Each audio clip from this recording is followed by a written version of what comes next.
Hi everybody, it's me Jill and welcome to Jill Informed.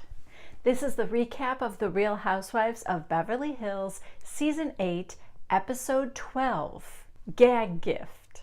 Okay, so before we get into it, I just wanted to let you know that at the end of this video, I'm going to announce the next reality show that I've decided to recap and give you my reasons for it. That'll be at the end of this video, so stick around for that. All right, let's get into the Housewives of Beverly Hills.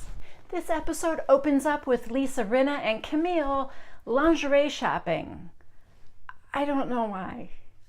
Other than the fact that the two of them have banging bods and they want to show them off. And show them off they do. I think we're supposed to believe that Camille is feeling shy about her body after surgery.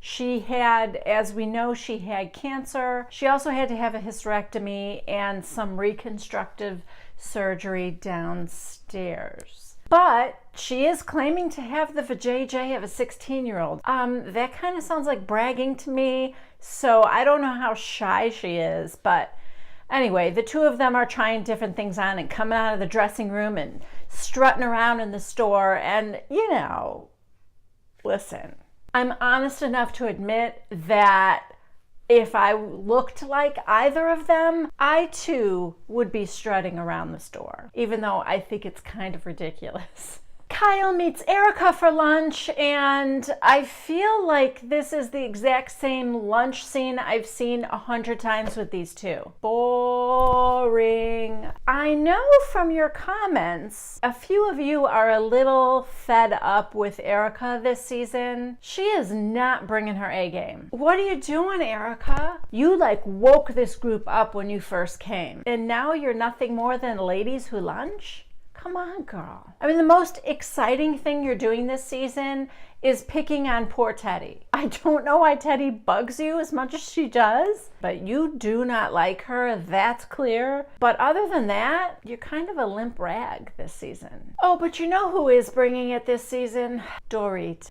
She is single-handedly carrying the season. I literally don't know what I would talk about in these recaps if it weren't for Dorit Kemsley. Here we have another amazing scene at Dorit's house with Dorit and PK. Okay, let's unpack this, shall we? Dorit is working and she comes out of her office and she's like, PK, I have all these strange emails. He's loafing on the couch. What does PK do for a living? You know what? Scratch that. I don't even care. Normally, I would tell you to leave that in the comments down below, but I don't even care. All he has done all season is lay around the house. Right now, he's flopped on a couch. Oh, yeah, I've been meaning to talk to you about it, babe.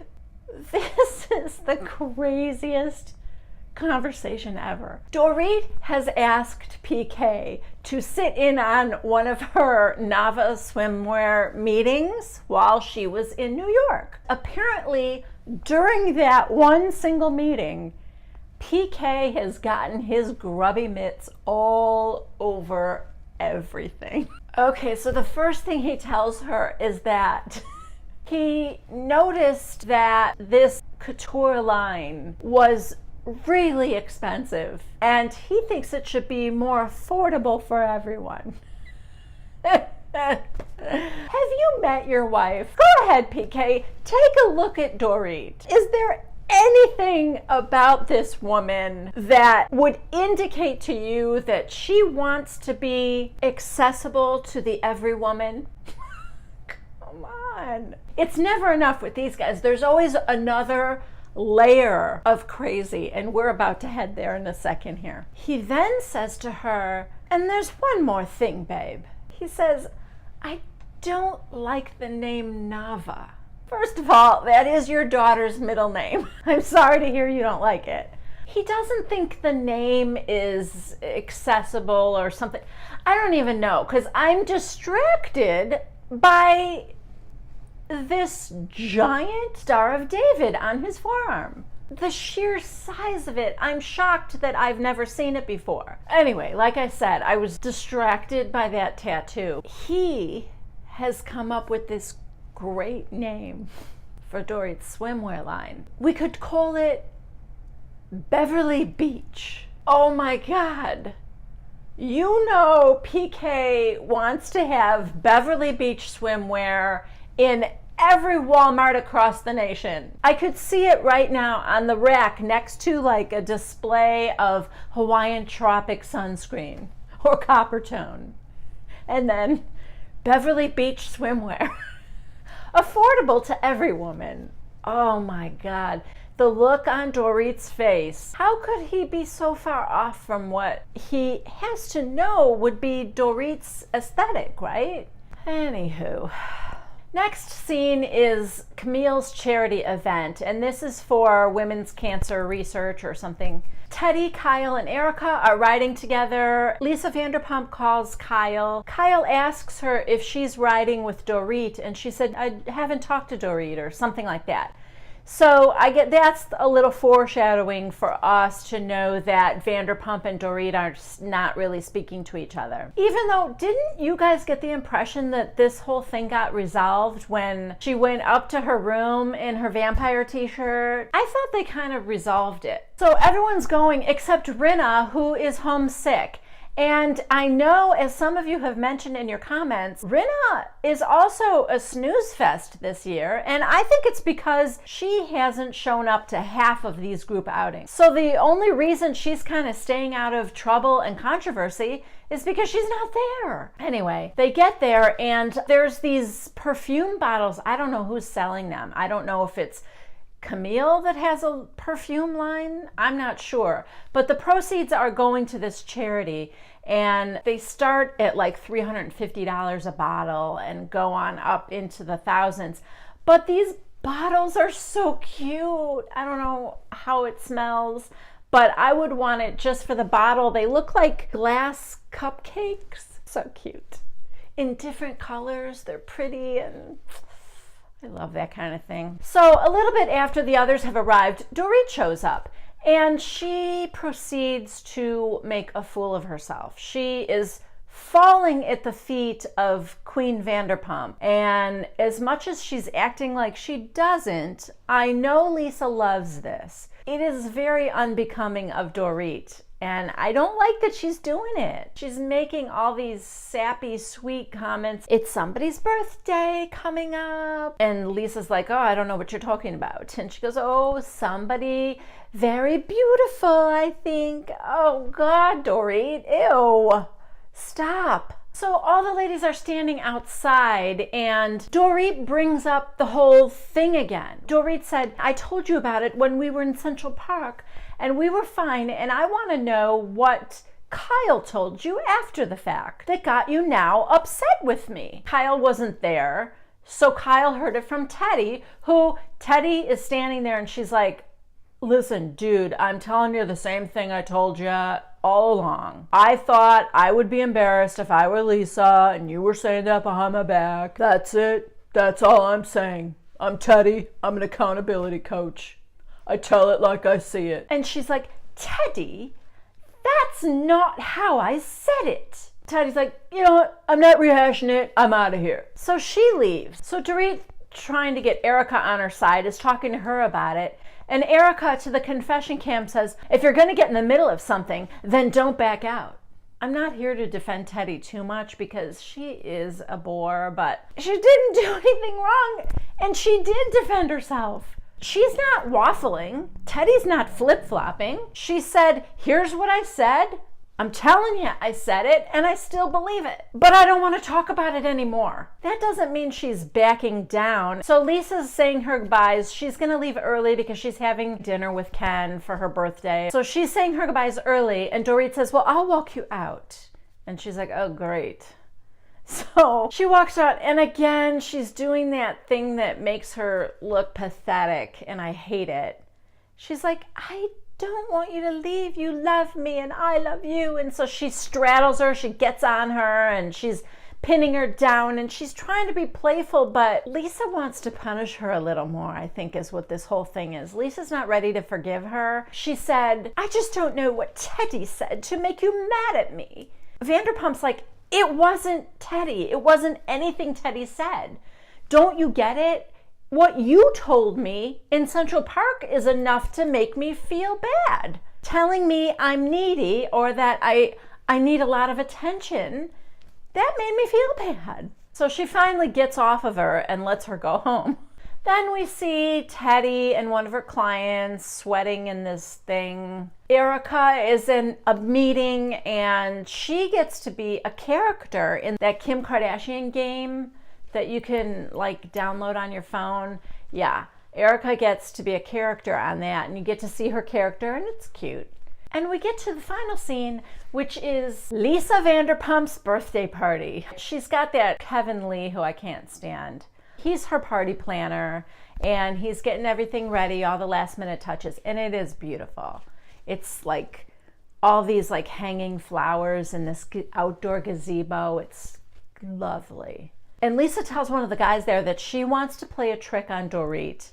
And when she gets there, whatever she orders, champagne or wine, she wants to have them serve it in this like glass tumbler, like just a drinking glass. And while that is funny, it isn't just a joke. It is a way for her to continually punish Dorit until she's done.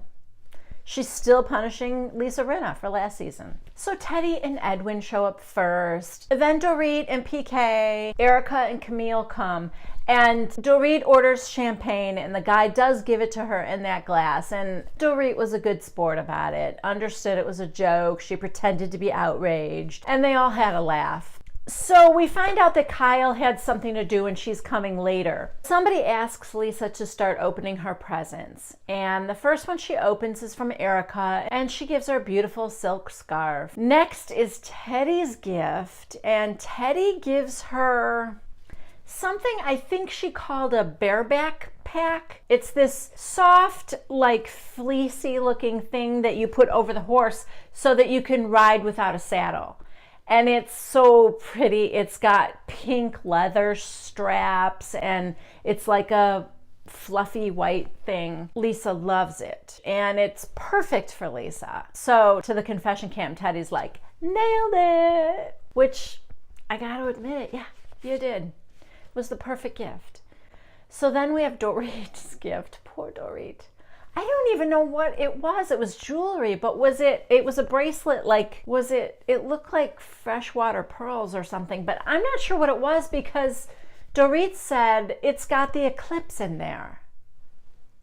I don't know what that means. But Lisa Vanderpump says, like the eclipse in our friendship? And Dorit said, I don't know what you mean. And she said, well, there's a little shade there. Dorit's like, well, I don't think there's an eclipse in our friendship. Vanderpump is just gonna mess with you all night long, Dorit. You need to know that now. Then Camille gives her this bizarre black lace bunny ear headband with a black veil. I don't know. I found that to be like a weird gift. I'm sure it's something that Camille found in the lingerie store, but I still don't even know why she was there in the first place. It's also where she got Dorit's gift. Camille then says, I also have a gift for her because she told me that I should get my strap on. Okay, so she's like, it's a sexual gift. Okay. So Dorit opens it and then Dorit plucks it out of the tissue paper. And people are like, oh my God. And someone said, what is it? And Lisa Vanderpump says, oh, that's something you put in your mouth. And then Erika goes, oh, I love a ball gag. Of course you do. And I don't know, somebody said, you do? And she says, well, fashion-wise. What? Fashion-wise? What? Do I even want to know what she means by that? Anyway, Lisa Vanderpump says, well, that's because you talk too much. And then Dorit says, well, I don't love it, and I don't think I'll ever use it. Okay. Then everybody goes to sit down to eat. Kyle shows up, and Kyle has missed all this, of course. So Lisa Vanderpump, somebody asks her about her birthday, and she's sort of reflecting on getting older and the past year. And she said, no, really, I mean, the past year's been wonderful and I've got to make new friends. And she's looking over at Teddy and Teddy goes, oh, and she goes, like teddy bear. And PK goes, that's so sweet, teddy bear. And Teddy goes, yeah, she always calls me that. Then he made some comment about, yeah, well, just wait until it's Teddy bitch. Good one, PK. Then the ball gag gets brought up again. And of course, Kyle doesn't know what they're talking about, so they have to tell her all over again. And you know, this is funny because I did not catch this the first time it was on. Bravo keeps going back to the scene at Kyle's dinner party when they were outside.